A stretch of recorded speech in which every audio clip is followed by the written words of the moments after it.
Hello, welcome everyone.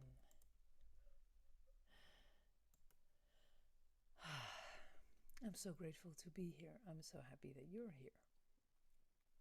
And I'm trying out this background, so let me know what you think. I'm going to see if I can get my own pictures up there, because I always want something different. But for now, yeah. So, hello, welcome to Flow. This is Sovereign Support Talk, and it's actually created because I'm Joyce and I'm devoted to support the awakening of humankind.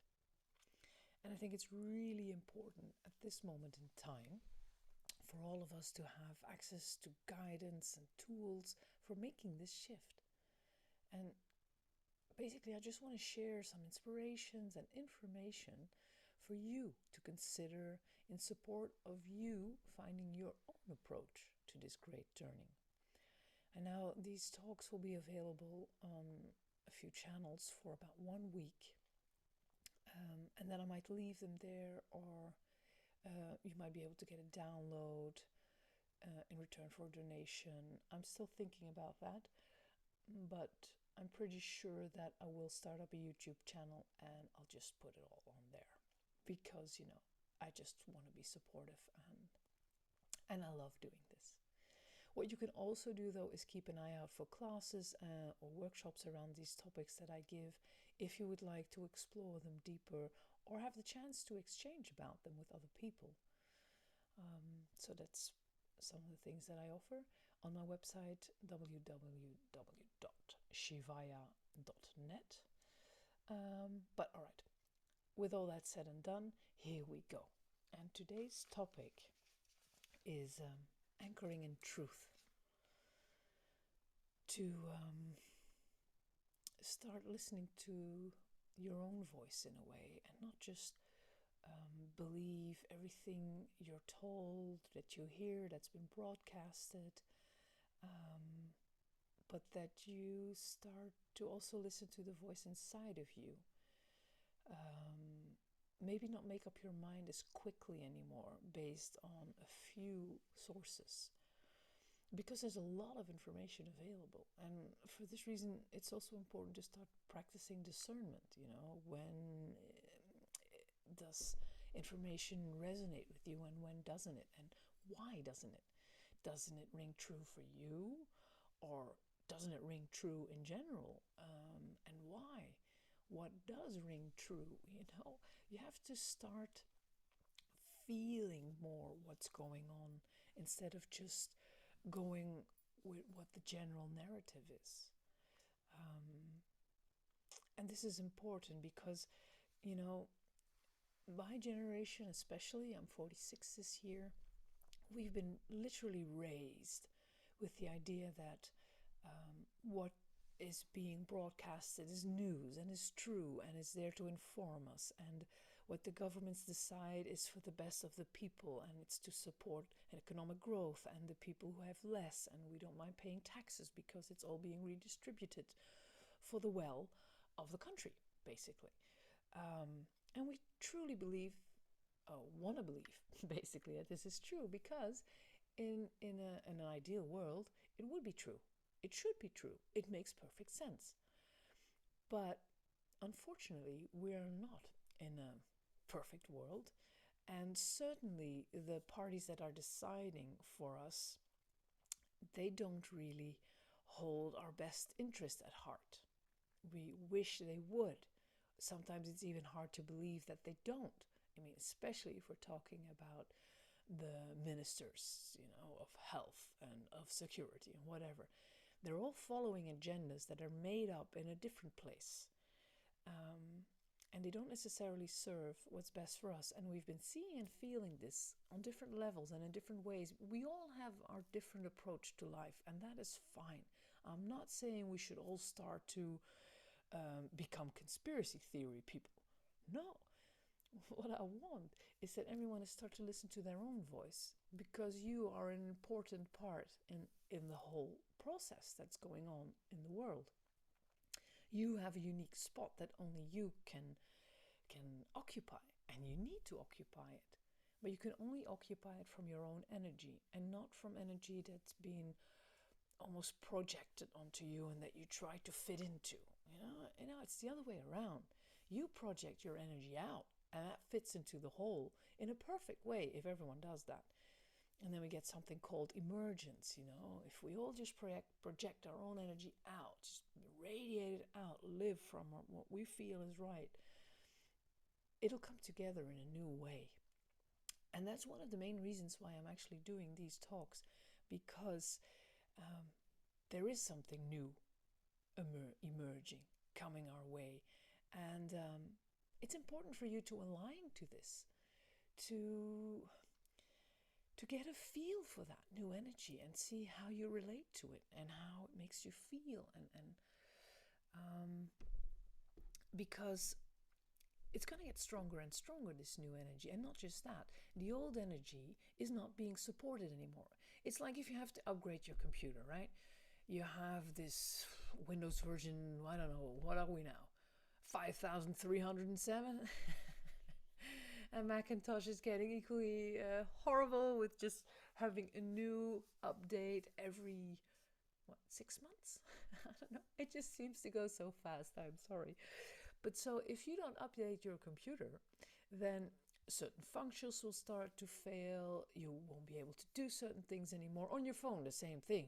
If you don't update now, you won't be able to use this app anymore. So in the real world, it's actually happening as well. There's new energy coming to the earth, and we need to update.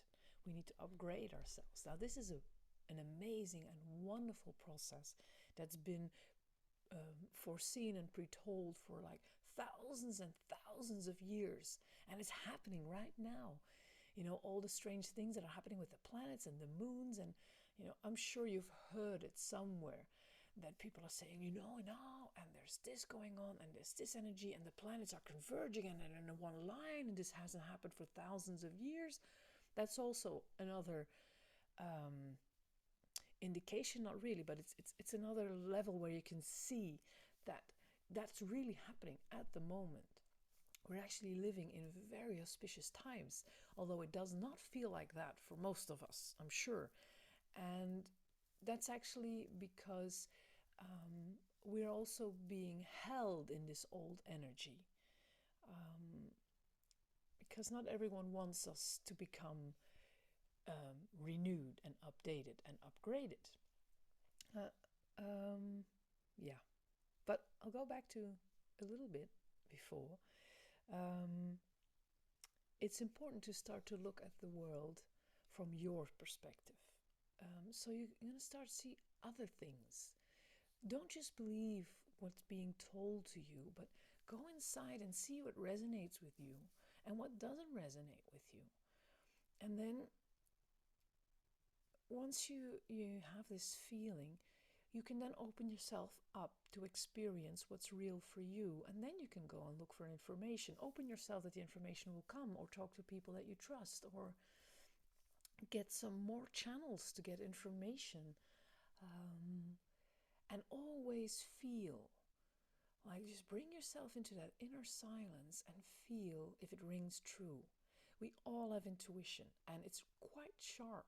And now with this new energy coming, it's even getting more and more explicit. So you can really use it. It's a tool that you have. It's a sense that you have. And you've been using it all of your life, but maybe just not in a conscious or deliberate way. But we all get hunches or feelings that we should do or not do something, or that we should go somewhere, or that we should believe someone and go with them to whatever they're talking about, or that we should have a look what the kids are doing, just before they start to put something in their mouth that would not have been good for them. Our intuition comes in 1,000 ways, and it comes from being attuned to the field that we're all in. We're all in this field. I mean, the quantum mechanics are almost at a level that they can show to you, or maybe they're already there. I don't follow it up to date, but I do follow it. It's quite interesting, because quantum mechanics is actually starting to explain a lot of things that are our innate abilities, but that we've been trained and told that doesn't exist, And basically it starts to disappear by the time we are 6 years old and start going to school. Then it's already almost gone. But on the other hand, a lot of children are born already the past 20 years that keep those abilities and can talk about it. And then you don't really know what to do with that if you hear that information often. And that's a good time, that's a good example to go inside and feel what rings true for you. Does it resonate with you? Exclude your thinking. Don't use your mind, use your feeling. How does it feel? And very often, more often than not, you'll find inside of you not only that it seems to ring true, but also that it brings back a memory of something that you've been able to do. Or that makes you excited, like, oh, I wish I could do that. Because below that I wish I could is, I used to. I remember. But we don't remember. But part of us knows.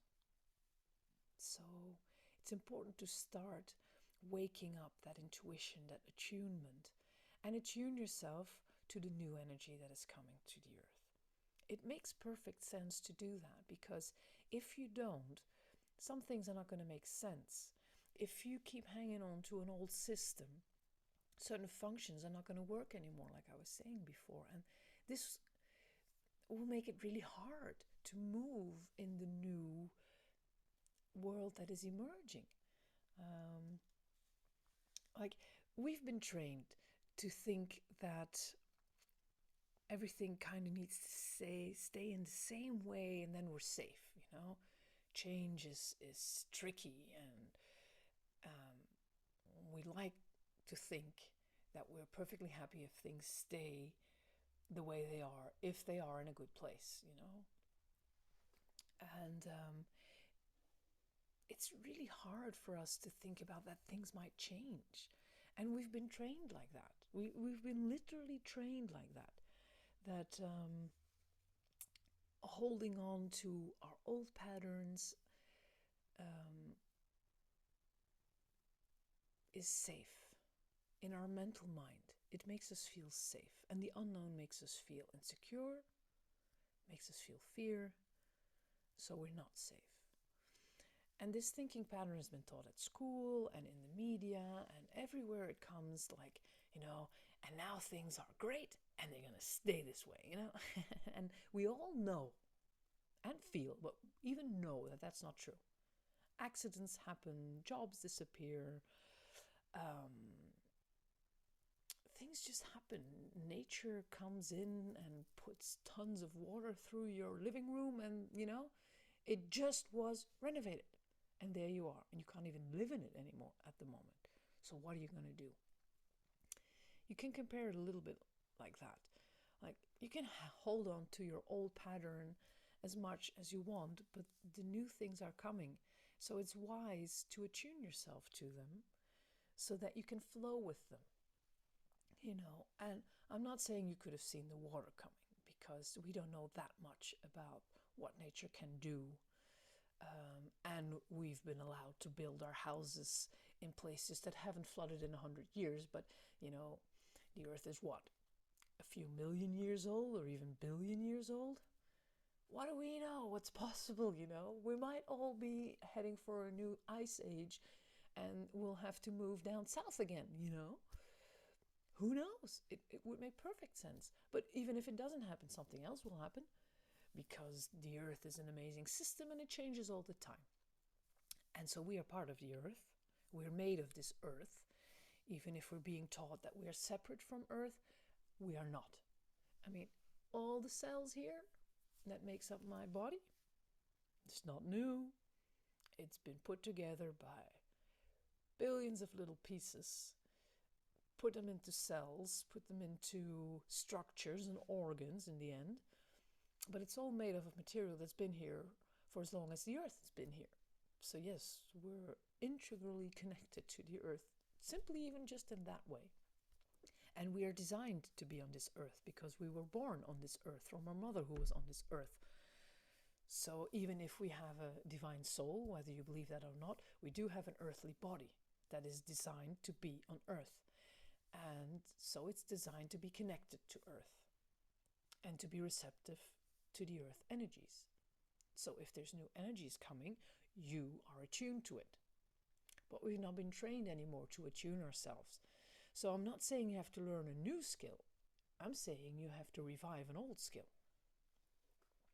And yeah, feel how that resonates with you, and start at the beginning. So start where it takes you, where your curiosity goes to, because we all have different ways of approaching this. Me, myself, I can hear things in my head in a way, like when I'm asking myself questions and my intuition kicks in, I can literally ask a question and get an answer.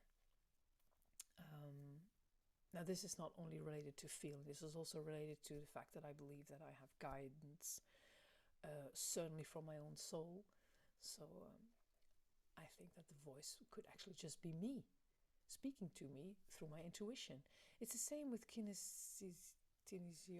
where you use your fingers or your muscle reflexes to test if something's good for you. You're basically tapping into your inner knowing, and it's coming out in this kind of way. When we're doing dowsing, we use the pendulum or those things to look for water.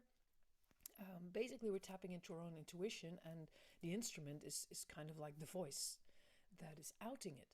But if you do it long enough, you don't even need the instrument anymore. This you hear time and time again from people who've been doing this for a long time. They say, at the end, I don't need the instrument. The answer just comes up. I know it.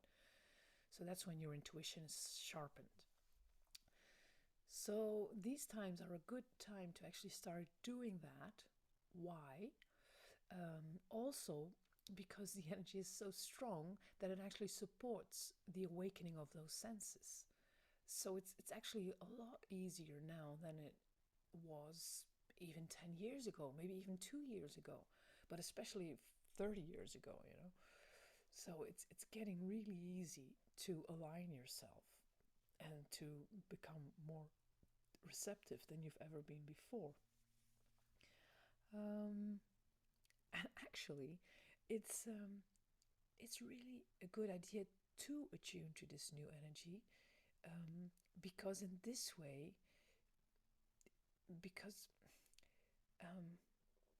well, you're actually safer. Because if you're tapped into it, you are aware of it. So you can be flexible with it, and it will also support you, actually. And if you start to do something or create something, you can do it aligned with that new energy. And so whatever you create will be supported in the new energy.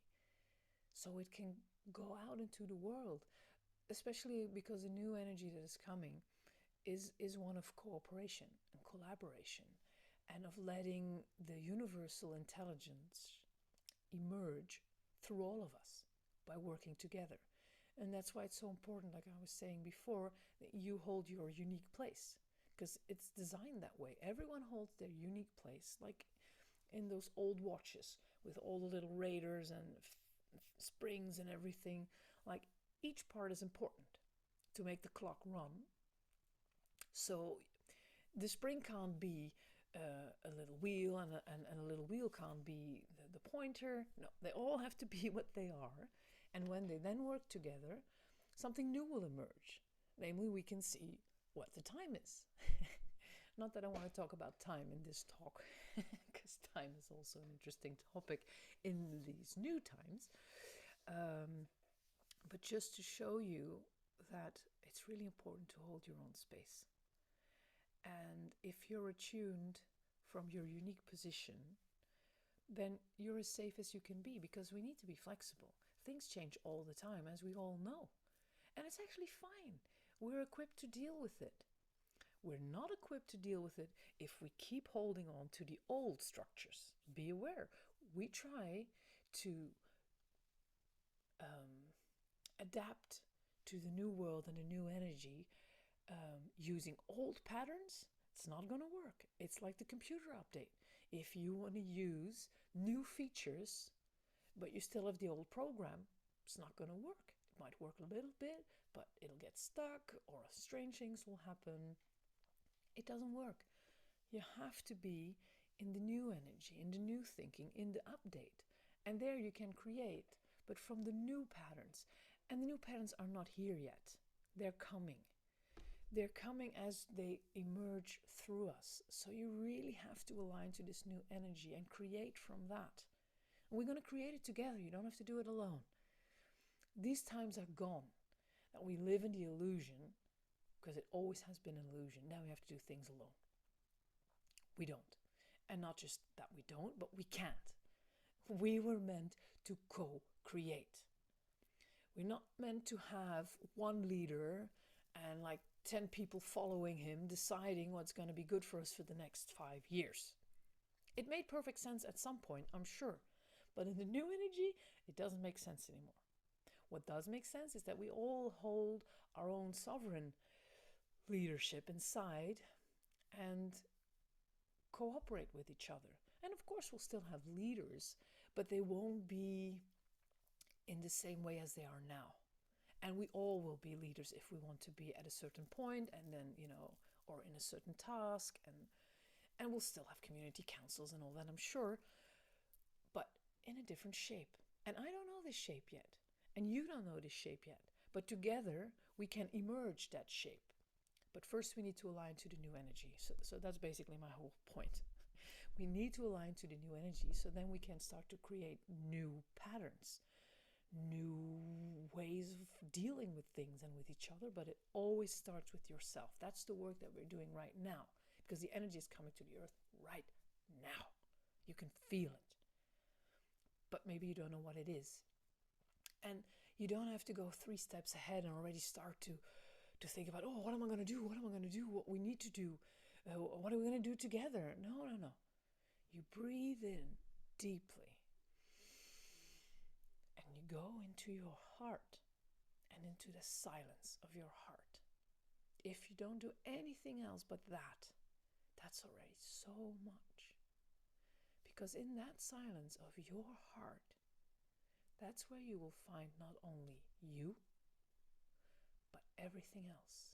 Because through our heart, we are connected with the whole universe. We are born through our hearts. Our life spark comes in through our hearts. And surgeons apparently know this, heart surgeons. There is a spot in the heart where if you put your finger on it, you can die. It's like the sacred spot. And I for myself think that is like the physical spot. The electrical spot, where we actually did come into this body and into this life with our awareness.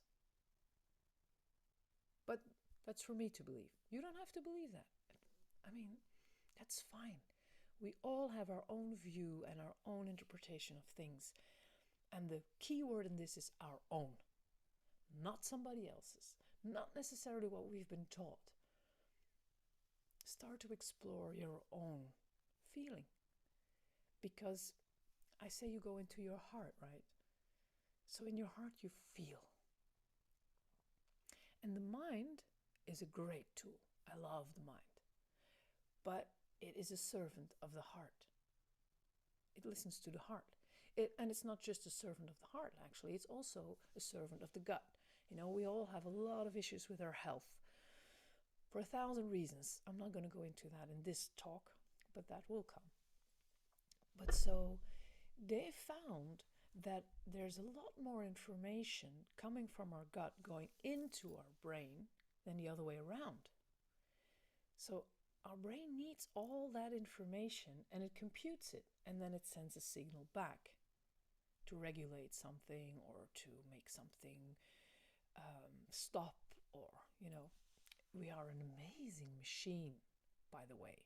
I mean, well, we're not a machine, but I mean, like, we're amazingly built. The way things work together is so complex, they still haven't got their head around it. Not at all. As has been proven by epigenetics, right? We thought, with genetics, we know it all, we have the map. And then all of a sudden realized that the map became so much more complex because of the exchange with the environment. So now the map is Well, it's not even a map anymore. It's an indication of something. It's still useful, for sure, but in a different way than we thought. I see. So thinking should be underneath experience. Or basically, the experience comes first, and from that we start to think. So we need to redefine all the time as well, because our experience changes all the time. Again, we can't hang on to the old. Our knowledge expands at a crazy rate. So if we keep hanging on to the old, we're going to be outdated like your phone in about, 6 months. So no, we're not going to do that. We're going to update ourselves.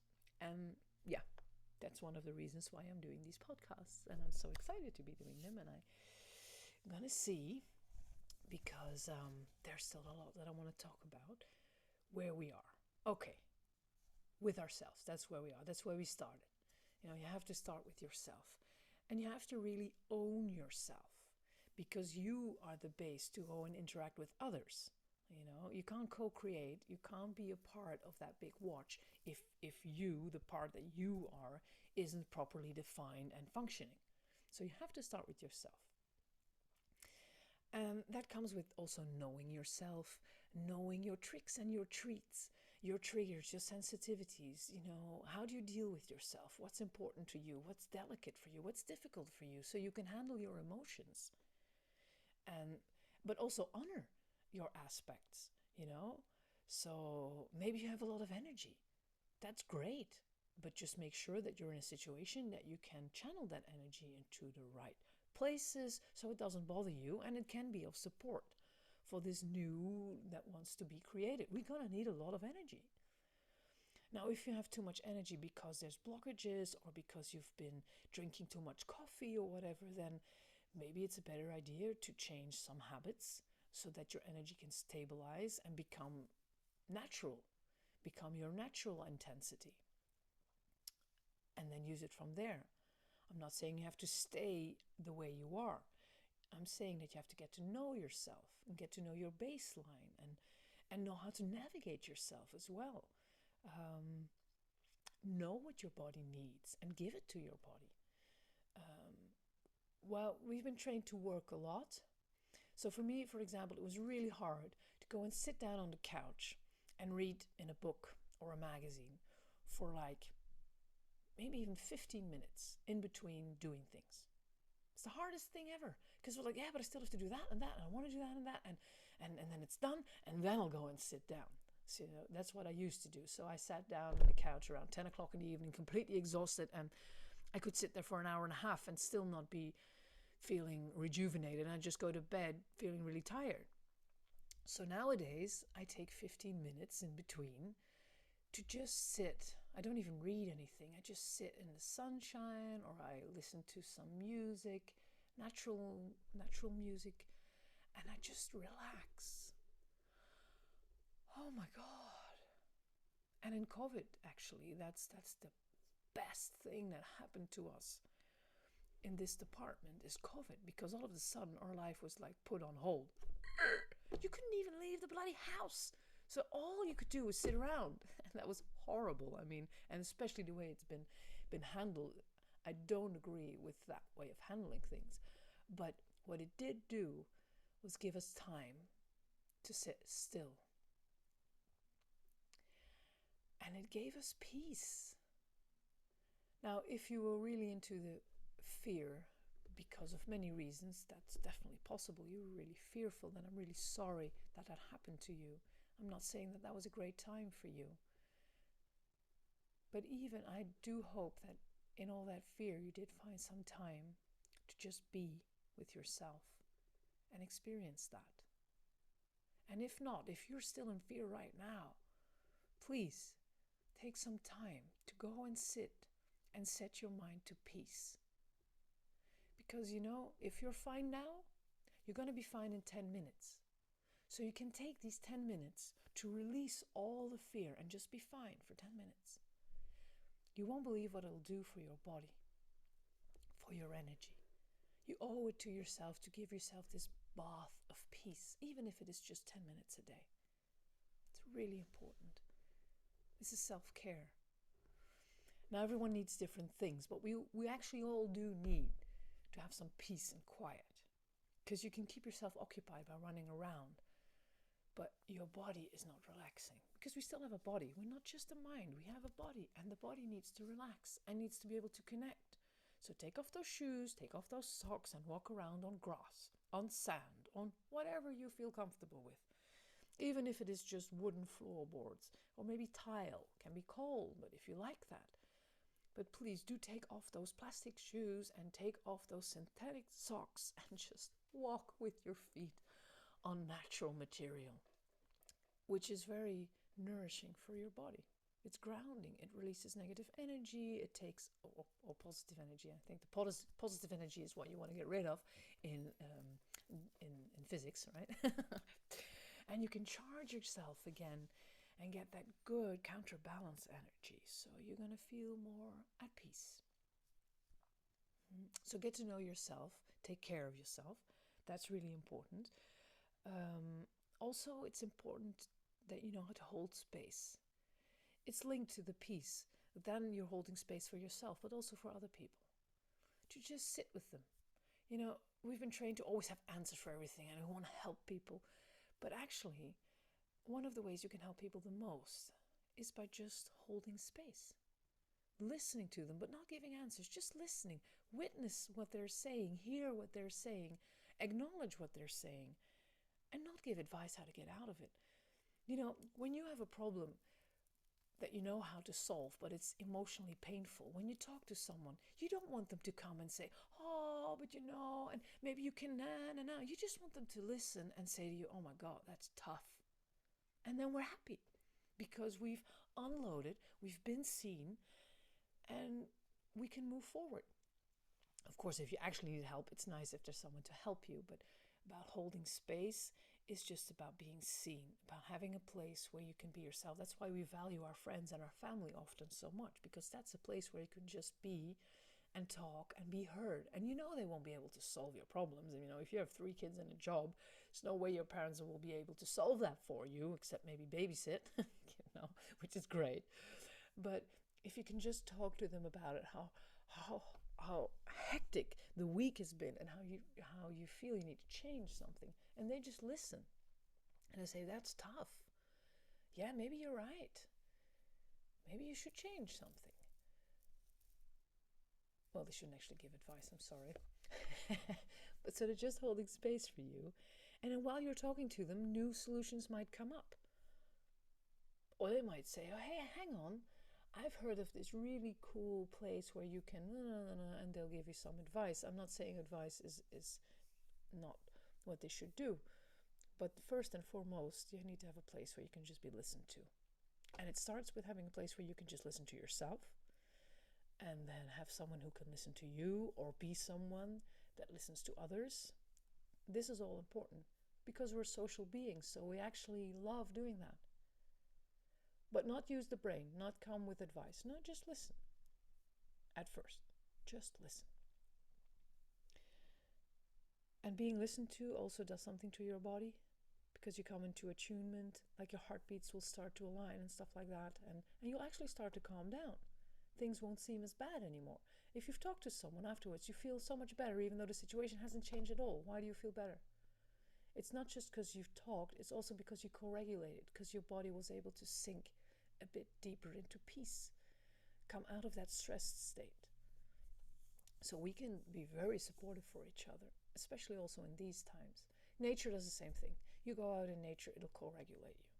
You'll co-regulate to it. You'll attune to it. If you're really in nature, you know, don't take your headphones, don't take your mind and start thinking about things. Like when I go and walk my dog, you know, sometimes I start thinking about things, and then a kilometer further or a mile further, I realize I haven't seen anything of the last kilometer, because I was in my head, you know. We can have the same experience in the car as well. It's quite scary, you know, if you don't remember the last 10 kilometers you drove because you were thinking of something. I mean, you were aware at the time. It's not like you were driving with your eyes closed. You just don't remember it because you were thinking. I find that quite scary. Maybe I'm the only one who has that. I don't think so. But so when you go out in nature, Just tell yourself, if you're thinking about something, okay, when I come to that tree, I'm going to stop and I'm going to just try and enjoy the environment again. Because making our thinking stop is really hard. So I find that it works better for me to not try and stop it right in the minute I realize, oh, I'm thinking again, but just finish the thought and then let it go. And then come back into the here and the now. And the here and the now is a place that we don't spend a lot of time. But if you hold space for yourself or someone else, if you want to connect with nature, there's only one place you can do it, and that's in the here and the now. So maybe that's something you can do, Start paying attention a bit more to being in the here and the now. It'll rule out a lot of thoughts, because our thoughts mainly keep us in the future, what's coming, or in the past, what happened, So if you want to get away from your thoughts, come into the here and the now. There's not that much to think about in the here and the now. There is maybe in 5 minutes from now, but now there isn't. Like now you're sitting and listening. You're not doing anything else. You can't really do anything else. So you're actually normally now here. And if you're not, you're going to be missing part of my sentences, part of what I'm saying. You'll get frustrated. You might go back at it. You might leave, and we get into this hectic kind of living style that is something that we hold as normal, but it's not. It's not normal. And it's important to practice becoming still, which we are doing, by the way. We're all doing really well. We're all doing some kind of yoga or mindfulness or going out into nature more, thanks to COVID again. Our attention is there because that is part of the new energy that is coming, you see. So if you attune to that, you'll start to do things that are aligned with that. And you'll be more in sync, literally. It's all connected. And, basically, when you're doing that, anchoring in yourself, anchoring in the here and the now, practicing discernment, knowing what rings true for you, starting to feel what resonates with you more and more, you can open your eyes wider.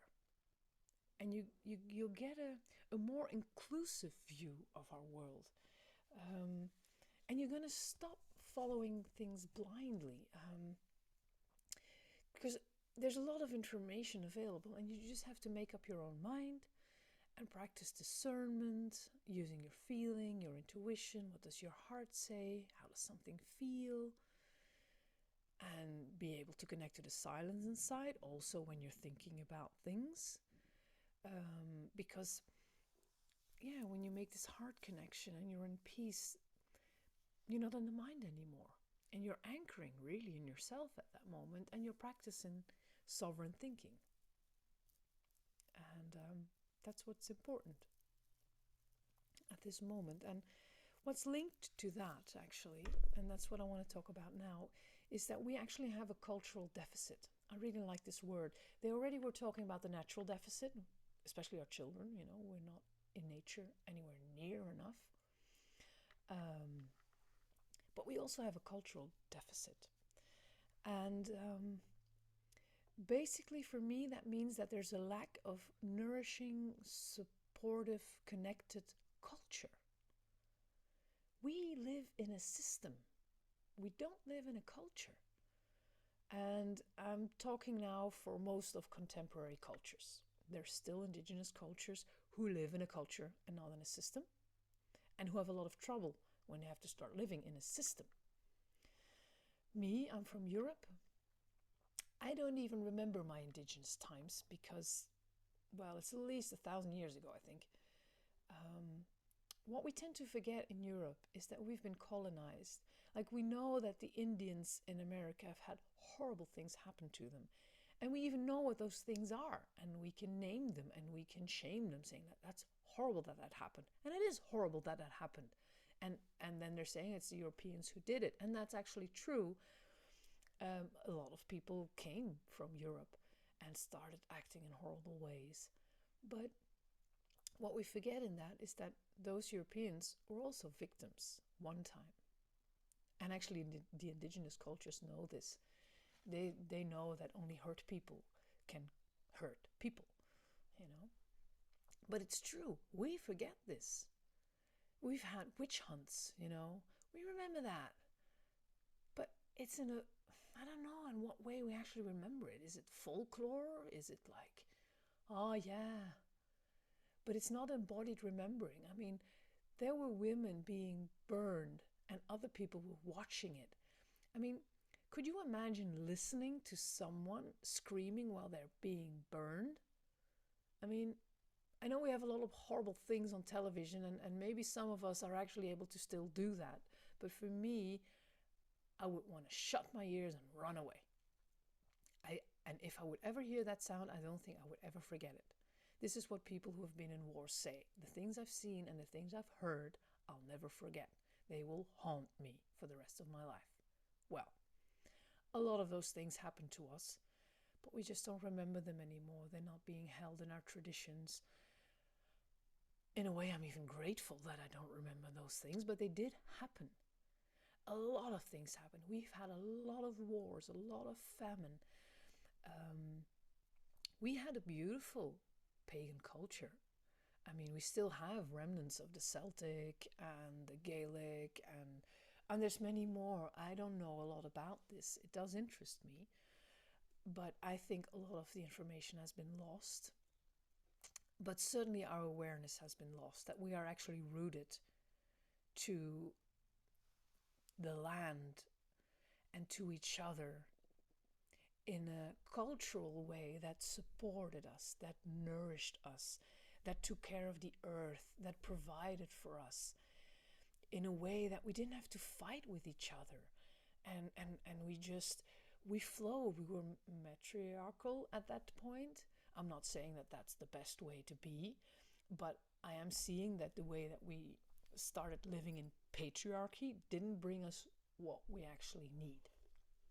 And I don't think there's a lot of indigenous cultures who live that way. But I'm sure maybe someone might manage. I am non-judgmental. I believe that everything should find its own expression, but only if it's attuned from the heart.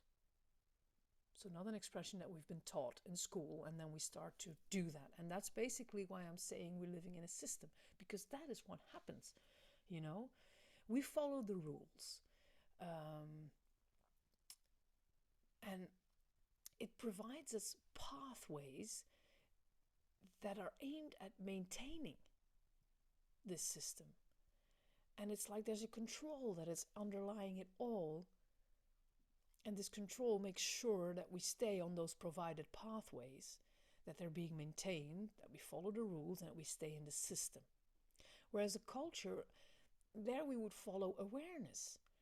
And it would provide the ability to make our own pathway that would then be supportive of creative change. And love would underlie it all. You know, if you truly love a place and a people, you're not going to make decisions to harm them. You are going to find your own way of participating to make it even more beautiful, or to sustain it, to change something towards a more, towards a better way, you know, because things need to change all the time. If the weather changes, we need to change as well. It's as simple as that. The weather changes, we have to change, or we have to move. And like 10,000 years ago, that really wasn't an issue. We just moved. I mean, it's not a lot of fun leaving your house, I'm sure, but you just moved. Now, the weather changes, and moving is like the most difficult thing on earth, because you need to go to another country and you need to get work. And I mean, you know, start to think about it. How easy is it to pick up yourself and move? It's not so easy. Now, another note, I don't think we can go anywhere to escape the weather changing at this moment. I think we're going to have to stay put and get creative where we are, or maybe move to where your heart is calling you. But wherever that is, there's going to be changes there too. So in that point, again, you'll still have to get creative and get flexible and change things. So I don't think we can run anywhere. There's nowhere to run.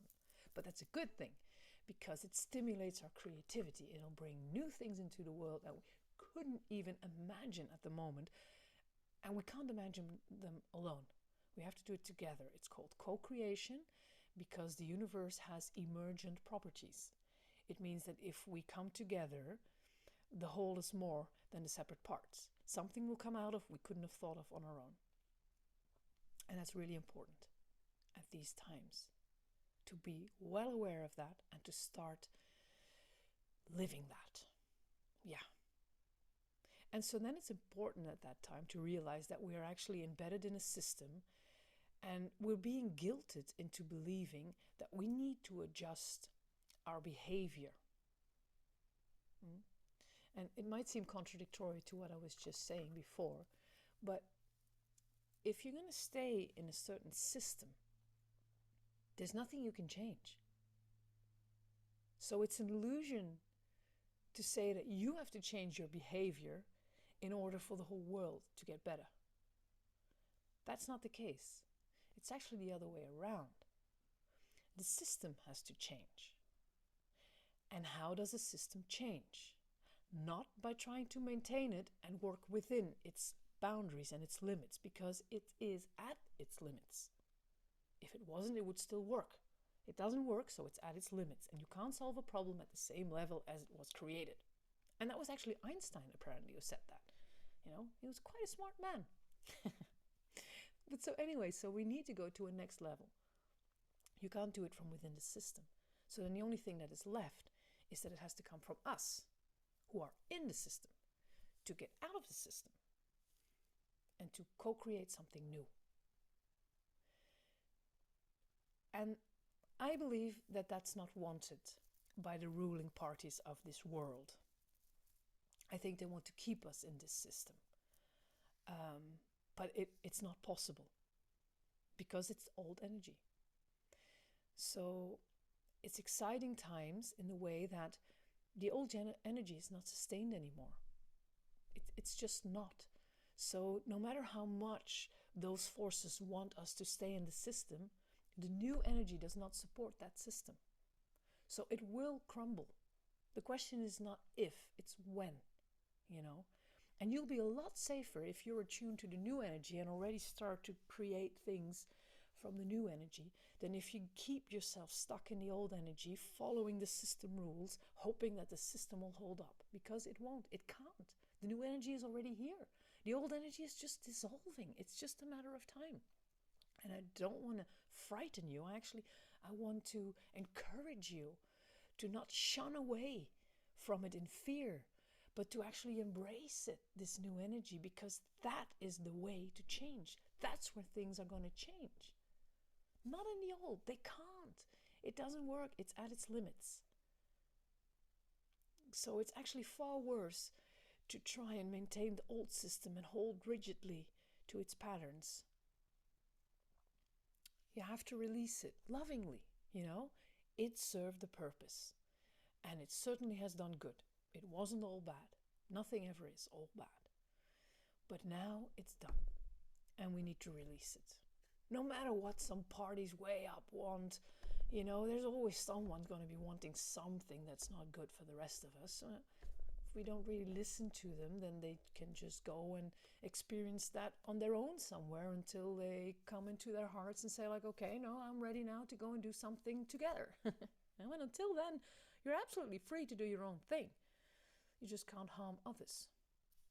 But if you want to harm yourself, feel free, basically. Wouldn't be good for the whole of humanity if we all did that. So I would invite you all to come into your heart as soon as possible. Come into the love. Step out of fear. The old is going to go anyway, whether you're afraid or not. And use that energy that goes into fear to pick up your courage and see, what can I do? What can I do? Now, it's not going to be buying an electric car and recycling and not using plastic bags, brushes, or earplugs anymore. Like, that's not going to save the world. That's all old systems. So it's quite hard to get your mind out of that old system into the new. It takes some work, you know, and that's one of the main things that I want to accomplish with these talks, to support you into shifting your mind, getting out of the system and going back towards culture. Right, culture. That's where we were. So the cultural deficit. I really think that we have a non-culture at the moment in most places in the world. It's not a place where we are embedded and supported to become our best selves, and where we are celebrated, and where we can be creative, and where we have connections to each other and to the land that we live on, that we honor, and that we try to make better and better and more supportive of it, and work together with the animals and with the weather. No, I don't think we're living in that kind of culture in many places. But for me, that is the definition of culture. So if we are in a system that's trying to keep us in a system and is guilting us to change our behavior so that the system can survive, then for me it's simple. I can't do that kind of behavior. And I won't be guilted into it either. I anchor in my heart. I discern what is true for me, resonating from the love that's in my heart. And that's my measure for my behavior. So yeah, of course I'm not going to litter, and of course I'm not going to buy an electric car, because that's not a solution. Electricity is a problem. If we all start driving an electric car tomorrow, we won't be going anywhere. And you know why? Because there's not enough electricity. And how do we make electricity? We get it from wind. People say, yeah, those wind turbines are quite expensive. By the time they've paid themselves back, they're going to be useless. And then we have a lot of garbage. So we didn't really win anything there, but we did get energy. So I do like that, but not in an efficient way. Same with the solar panels. It's getting better, but you don't want to know the waste that we have on our hands, and you can't even recycle it. And the car batteries. Oh my God, the car batteries. The matter of resources that we need to make those batteries. And then when they're finished, they're finished. And we can't even recuperate what's inside. And I'm sure they'll start developing it better and better. But actually, there's other sources of energy that are clean, that are easy, and that are abundant. They exist. But they're free. They wouldn't cost a lot of money. So the system doesn't support this, because that would get us out of the system. Imagine if you would have this little portal thing, like it's as big as a suitcase, and it would supply you with all the energy you need for your house. Now, I'm not saying to host parties and wash 2 times a day clothes and use up an abundance of energy. I don't think we should have enough energy to use as much as we want. I think that we should have to be careful and not spend more than we need, and be aware that if the energy is being made in the daytime when it's sunny, so at that moment we'll use a lot of energy, and then in the night when there's less energy, we'll use less energy. I am not speaking here for having an abundance of energy. I'm speaking for having the energy that we need and using it wisely. So if you had this suitcase, and it gave you the energy that you needed, might even charge your car, if you really want to go electric, might even do that. So you wouldn't have to pay for that. Just let that sink in, how big a change that would be.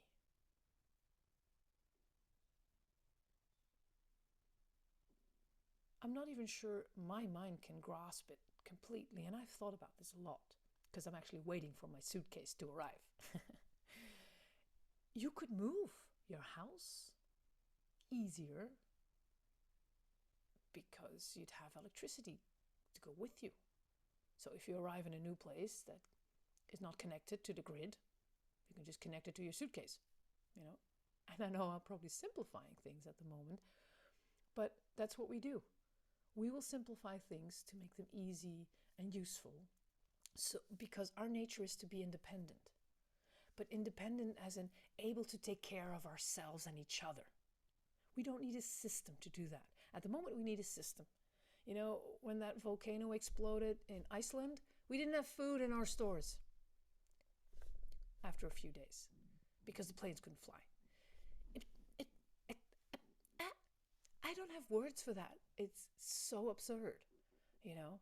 We are made to take care of ourselves. That's what we thrive on anyway. I mean, you're so happy when your family and your children, they have eaten and they're in bed and they're happy and they had a great day of play and they're sleeping and they're dreaming and you're watching them and you're happy because you provided for them.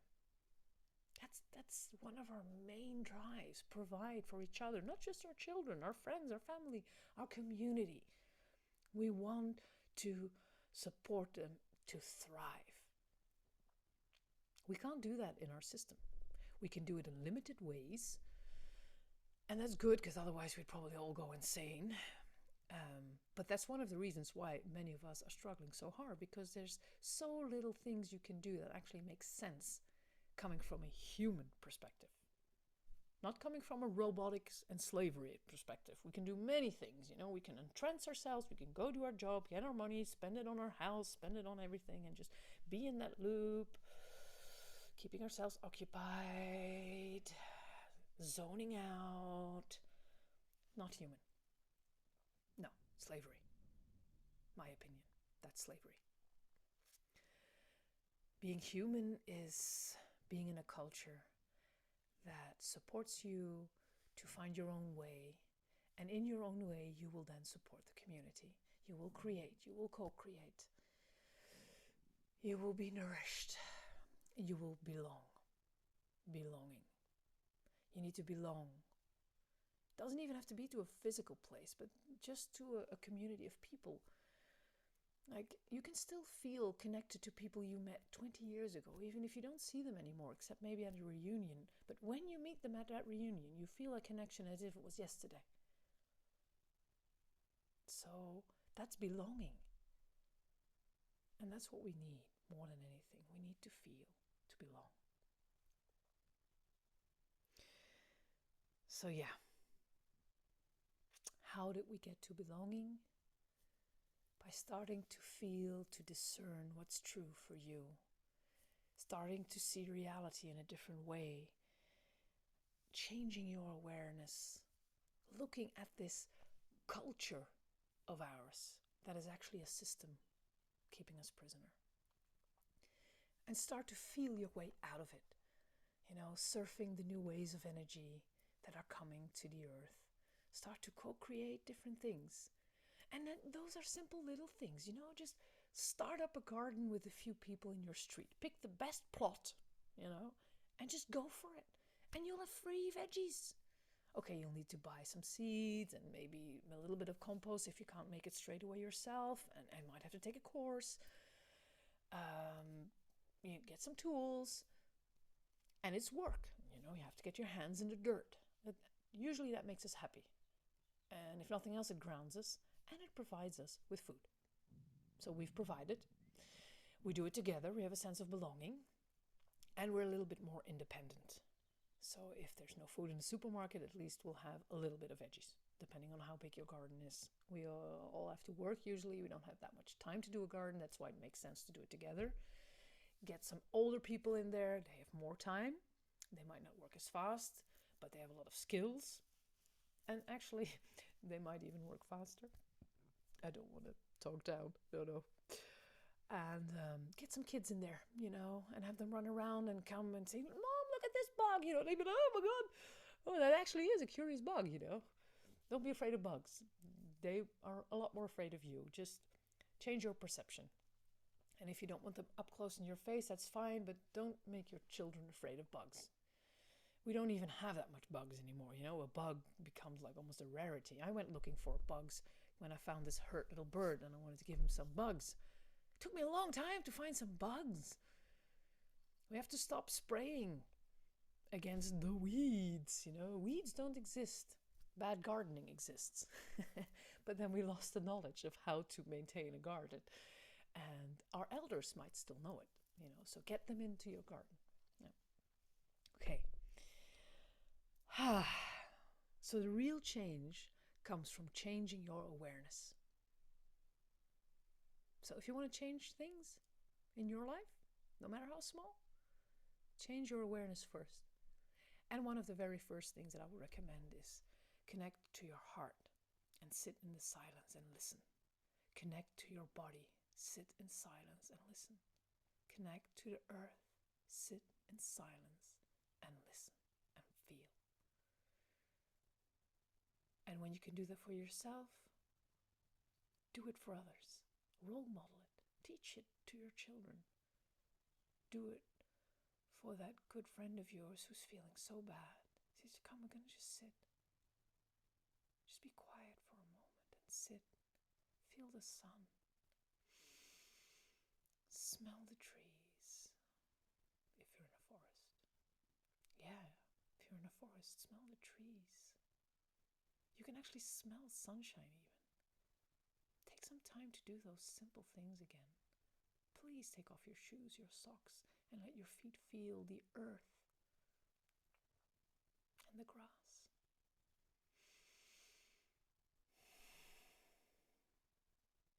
Okay.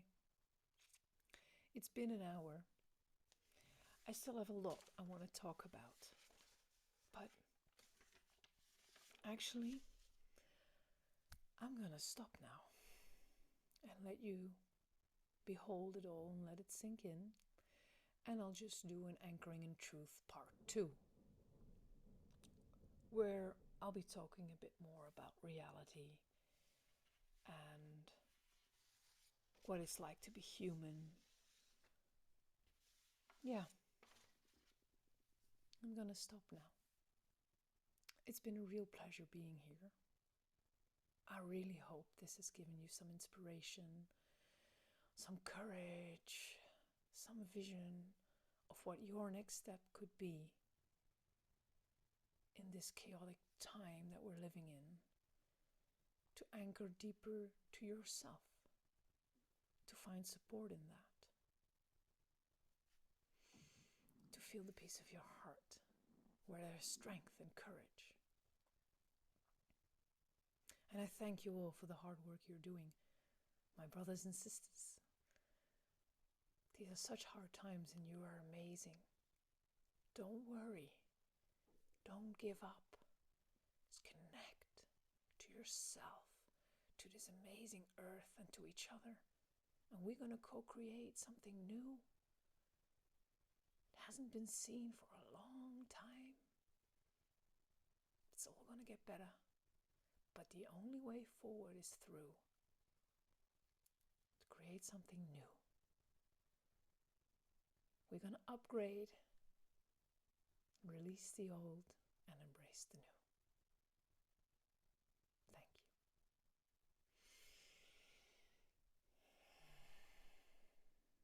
Aho. Nema, which is our word. It's Amen, reversed. It's what it should be. Nema is our original word I learned for here, for Europe. Because Aho comes from the Indians. I don't want to appropriate. But I do want to be inclusive. So I like to combine. Aho, Nema. It resonates for me. Have a lovely day.